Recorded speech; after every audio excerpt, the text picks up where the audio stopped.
And now I can specifically work on specifically things that we can do specifically between us three.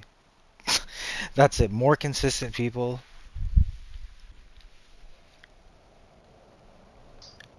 More consistent Aura. people.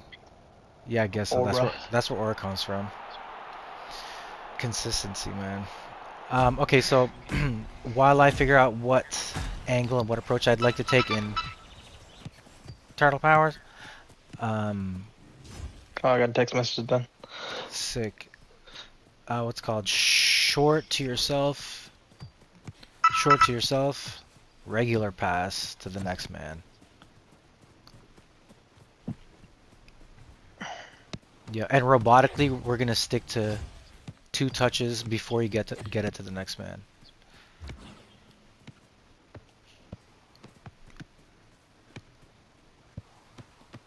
Yep, and that, exactly any man can be the next man, but robotically, 2 touches in between must be had. And you know what? Exactly, to make it at least less purely robotic, variance in those 2 self touches, but the pass itself must be a regular hard pass. I mean, regular pass. You can vary that though if you really want to add some finesse, which is, let's see, if I do something dumb and dribble kind of towards you, now I just have to either you back up a little bit or I lightly tap it. But we must robotically stick to 2 touching before we release the ball. Okay, now I'm going to verbalize. I'm going to start counting touches so that I can start talking about notation. So as simple as just literally what counts as a touch. 1, 2, it's going to be 3. It's going to be a little annoying for those of you who already understand 2, 3. 1, 2, 3. The only thing I'm trying to differentiate is 1, 2, 3. See, that's different. I didn't technically press it any direction, but that stop touch is still a touch. Yeah, that's 2. That's 3. Yup. 1, 2, 3. That stop touch is a touch. Because the notation seems exactly. We got to readjust and readapt to each other. And also, that could be a mistaken soft pass, but I'm doing that as an example.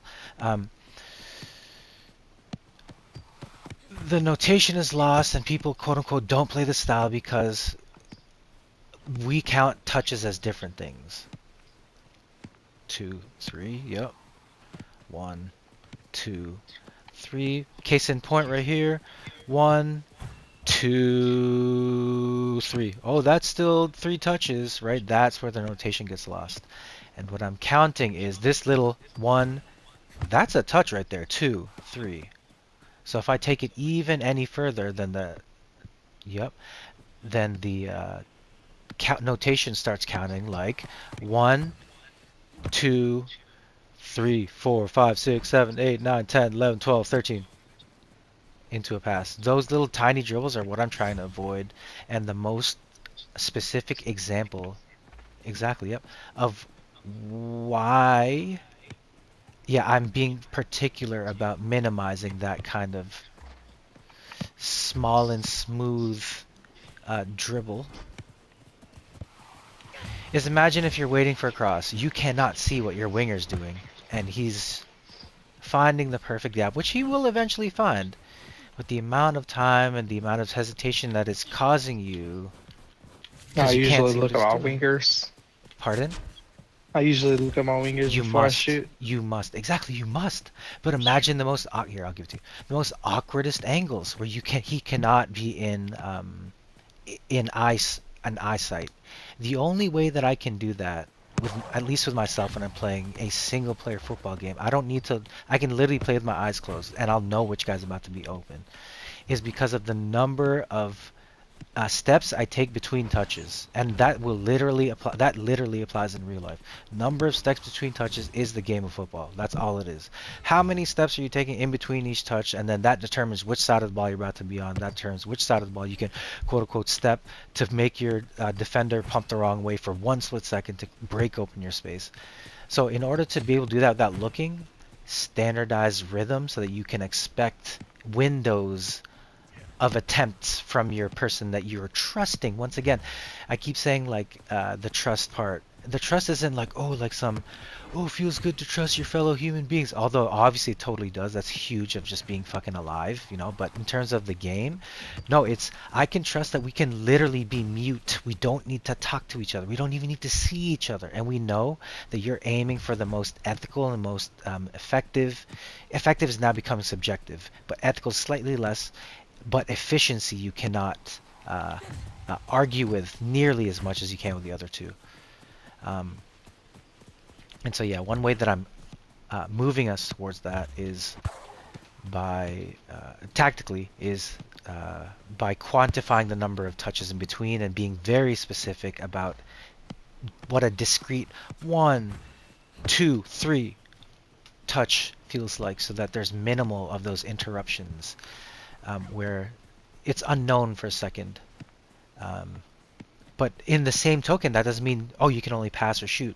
Once you receive the ball, you can decide, oh, I have 2 touches. Well, guess what? On the 3rd touch, I don't actually want to pass it. Or I can even leave it if you want to be hyper creative. I want to take the next 3 touches to decide what kind of dribble and what direction I'm taking it in. And that's it. And that's how we can create standardized windows that are predictable to us and even the opponent. But because our guys know how to turn, literally, that's the whole point of the shapes. Everyone can know what the fuck the correct move is, but if you know how to turn into that space, you have just peeled the guy open and he can't even help it. The winningest move for him at that point is literally not to move and see what happens. But guess what? The second that you get time to see what's happening as the people creating the play and who play the style, you exploit and create even more openings. And then we don't feel bad about, oh, he shanked the shot, whatever. We just gave him the next opportunity to take the next shot. But yeah, in order to do stuff like that, I need to be particular about creating some sort of culture. And it's not like a culture of, oh, we know, we try hard. No, it's just like, yo, we show up so that the guy trying to explain the thing that we're trying to make doesn't have to keep repeating it to people who like didn't show up, period, or like they showed up, like when he was talking about like 1 + 1 = 2 instead of 1 × 1 = 1. You know, like there's some extra thinking involved in saying the most basic things, but like it becomes really easy after you've literally practiced it for a second. And not everyone, and I'm not saying everyone's got to go practice, but you know, for me to want to create stuff with you in this game, like on a weekday, that's what I'm going to aim for. And if we want to play for fun, sure. And if people are like, oh, I don't want to play with you because I don't want to practice, sure, it's a game, exactly. But the way that I'm trying to play is this way, and like, yeah, making these shapes and seeing it done with other human beings instead of me with one controller controlling all 5 feels so fucking amazing. Like that's the stuff that I'm like, fucking amazing, we did so cool. Like it could be the most littlest thing, but the fact that we coordinated to like make that vision a tangible reality. My controller's literally vibrating in my hand as we create these sick plays. Penmanship, as fucking Flexi was saying, you know, like, because we're drawing that shit. And yeah, that's the art, man.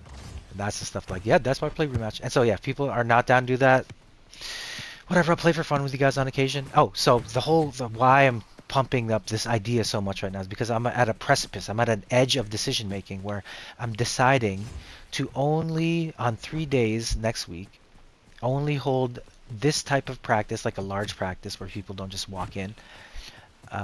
Yeah, and look at this. Flexi's implying that he wants a certain movement from us. Usually it'll take Assassin a minute to like think and play, or he'll stubbornly just sit there and not do anything, which is totally fine as well. But like I like it how we're communicating with our movement. And that's that whole like psychic shit that I'm talking about. We don't need to be, we're already doing it without talking about the thing. It's just how our guys are moving. Now, if we move correctly, quote unquote, and efficiently enough for long enough, I need to fix that with a slightly harder pass. We can even do without looking at where the guy's about to be because we already fucking know. Oh yeah, so I'm only gonna be releasing practices on 3 days out next week as a code, so I'm not gonna be like spam inviting everyone. I'm just literally just gonna put it 10 minutes before on the Discord, like hey, and then I'm gonna let it appear the code on what's it called? on the screen so that anyone that sees it can be like, hey, like there's the code. I just don't like spam inviting people because it like tells them like, hey, like I want you to come because you know like this is the only way you can practice with me or play with me is to practice, or like, no, I don't like playing with you unless you practice, or like, oh no, you're not good enough unless you practice. Nah, it's none of those things, and I'm tired of like letting new people know that, you know. So I'm like, takes too long. It took me an assassin 2 months to like get the process down where I'm like, let's just roam solo queue and then random people will see what the fuck we're doing. And they'll be like, hey, like, do you want to stack so we can win? And I'll be like, no, no, no, like, sure, we can probably win, but like, nah, I'm trying to make shape. So if you want to do it again, like, you got to practice. Like, that conversation, I wanted to take care of itself. And one way that I'm about to do that is on certain days, set those up. Yeah, please feel free to battle. On certain days, I'll just release it like that so I'm not spam inviting people and people just automatically voluntarily do it so they don't feel obliged. And only stacking with people that have practiced with me the week before. And so the way that I'm going to make that fair going into further into the future, because I'm trying to evolve 1 week at a time, is also opening it up to what we just did today, except it'll be a lot stricter and a lot smaller. Where with Assassin, like if anyone wants to practice with me, all you literally have to do is just make me join your party, and then I'll be like, oh, he wants to practice. All right, bet. So then, as soon as I get that bat signal, I create a custom match and I invite you. So the more people do that, the more I'm automatically like, yep, there's the move. So me and Assassin practice, and then now you attach yourself to the group, which means I know, yes, he is down to do something like this because we've talked about it a billion times before. And all I'm doing is now codifying that, so that's how I interact with people. Um, yeah. Anyway, so yeah, that's what's gonna happen next week at the cusp of this whole experiment going to shit and just it turning into some casual shit with me where no one wants to actually try what we're doing right now. Or if only one person does it, you know, like, but we have so many guys who are like, I want to play and I want to build, and I have to move faster in order to make something happen. That's more than just, hey, let's play and then and some random future date. Cool stuff's gonna happen to you guys. Yeah, so anyway, let's go stack, and if anyone comes in from here on out, it's literally 1 minute of just passing. I'm not gonna explain any of the crazy shit to them, you know, because it'll take too long for me to catch them all up to, you know, what happened in the last episode of Dragon Ball Z. So it's literally 1 minute practice, 1 minute practice, and then at what time is it? 9 p.m. Eastern Standard, which Flexi, at which point you'll probably be gone anyway. I'll send a mass invite of random people who want to practice. Hello, if you want to stack, here's what's up. Okay, so for right now, let's go battle. We got space for two, 1 minute practice in between each. Please score a goal. Um, I actually, you know, I owe Assassin a 1v1. So Assassin, I'll 1v1 you from last time, and then we'll check to each other 4 times, and then we'll battle at some point. So check, check, check, check, and then at that fourth check, we just chase for it. One, check, check, check, and then we battle on this one. Yep, check. Yeah, go for a battle on this one.